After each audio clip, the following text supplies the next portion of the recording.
utakuwa mtu mwema, utakuwa na daraja, utakuwa karibu zaidi na Allah tabaraka wa taala, kwa sababu Qur'ani lam yaj'al lahu iwaja. Vipi uende jongo na ilhali una Qur'ani? Vipi wewe utajike vibaya katika dunia hii ilhali wewe una Qur'ani? Kwa nini watu wasikupende kwa tabia zako ilhali wewe una Qur'ani? Lam yaj'al lahu iwaja. Ndugu zangu, thamani yetu sisi kama Waislamu,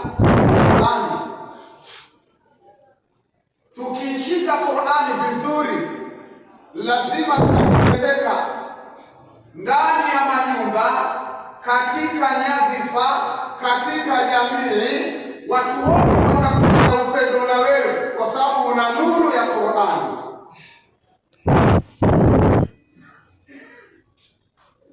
Wameunguka wengi, wameaibika wengi waliojifananisha na Qur'ani, wakaipakata Qur'ani lakini wakaacha kuifuata Qur'ani. Wameneemeka wengi, wakapanda daraja sana kwa sababu ya kuipakatia Qur'ani na wakaishi ndani ya Qur'ani, qaulan wa fi'lan. Kauli zao zaendana na Qur'ani, matendo yao yamekubaliwa na Qur'ani, kwa sababu hata wale watu wa Maka walipokuwa wakimchunguza Mtume sallallahu alaihi wasallam, kila wakijitahidi kutaka kukosoa, wakijitahidi kutaka kujifananisha, walishindwa kwa sababu Mtume alitaka vizuri Qur'ani. Mpaka ikafikia wakampata Saida Aisha, hebu tuambie huyu bwana zake zipi, maana huko nje katushinda. Wewe ukikusudia ukamsalimia Mtume, ukifika kakuanza yeye. Wewe ukisema atakaokampe sadaka Mtume, ukifika atakangulia yeye. Ukisema ile qiyamul layl, ukifika yeye tayari kasimama. Yaani kila unapotaka kujaribu katika mambo ya kheri, yeye Mtume yuko juu. Hebu tuambie na huko ndani sasa tukoje? Alimwambia kana kulqu al-Qur'an lam yaj'al lahu iwaja. Tabia za Mtume ni Qur'an. Sasa na shekhe letu bwana mkubwa huyo, tabia zake zilikuwa ni Qur'an, na hawa ambao tumeachiwa tabia zao pia ni Qur'ani.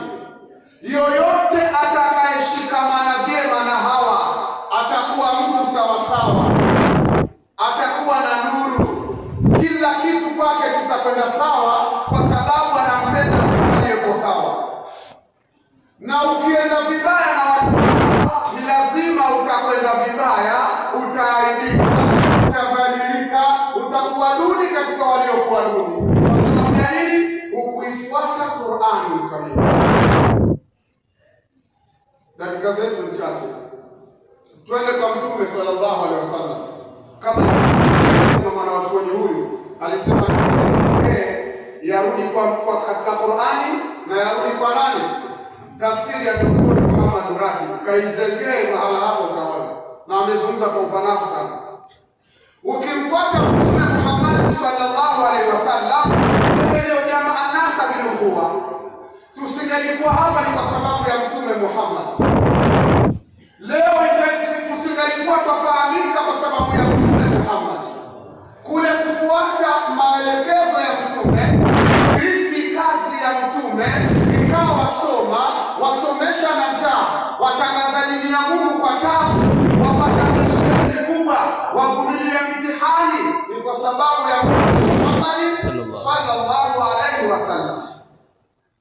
Aliposema lam yaj'al lahu iwaja, ukija kwa Mtume akasema lam yaj'al lahu iwaja fi akhlaqihi.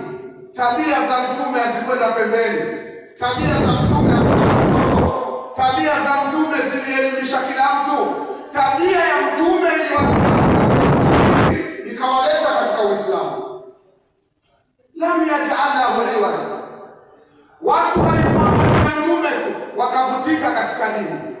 Suala nitakalauliza, watu kurithi wakoje? wakoje katika maisha yao ya siku zote, wakoje katika taratibu zao, na wakoje katika ibada zao. Lam yaj'alahu iwaja.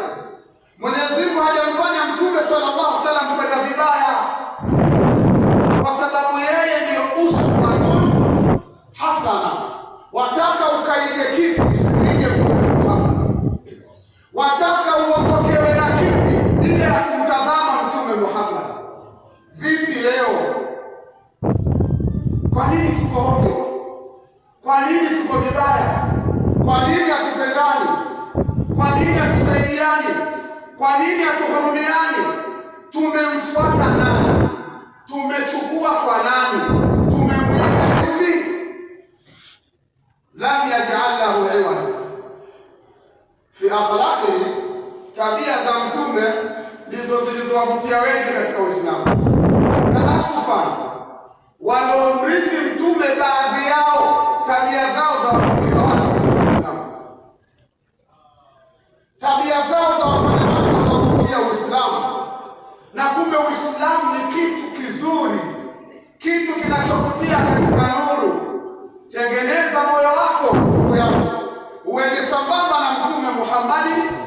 Lam yaj'al lahu iwajan fi akhlaqihi wala fi da'watihi. Hata da'wa za Mtume Muhammad ziliwavutia watu wakamimilika katika Uislamu, ziliwaacha watu wagumu wakalainika wakaingia katika dini ya Kiislamu.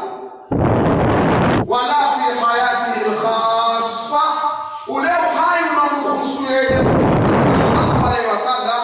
Hajawahi kumkorofisha mtu, hajawahi kumwonea, hajawahi kumtusi mtu, hajawahi kumsema mtu. Lakini leo sisi baadhi yao ambao Mtume Muhammad sallallahu alaihi wasallam wanakula na nyama wenyewe kwa wenyewe, wanapika wenyewe kwa wenyewe, hawakai wenyewe kwa wenyewe. Wakaangalia Uislamu wapi umekwenda vibaya, turekebishe. Wapi tuweke sawa. Hawapo leo, wamelewa na dunia. Adunia dau, watu dunia. Sasa hivi kila mtu aangalia ulimwengu, aiangalie akhira. Laiti shekhe letu Shaabani, babu yetu huyu, angelikuwa ni kuangalia ulimwengu, tusingekutana hapa katika saa hii, wala tusingekuwepo hapa. Na hao waliwachiwa baada ya shekhe babu yetu huyu kufariki, kila mmoja angeshika kila akenda zake. Nani angetuleta hapa saa hizi? Na tungekuwa tuko hapa, tafanyaje? Mwenyezi Mungu atuongoze. Asalamu alaykum wa rahmatullahi.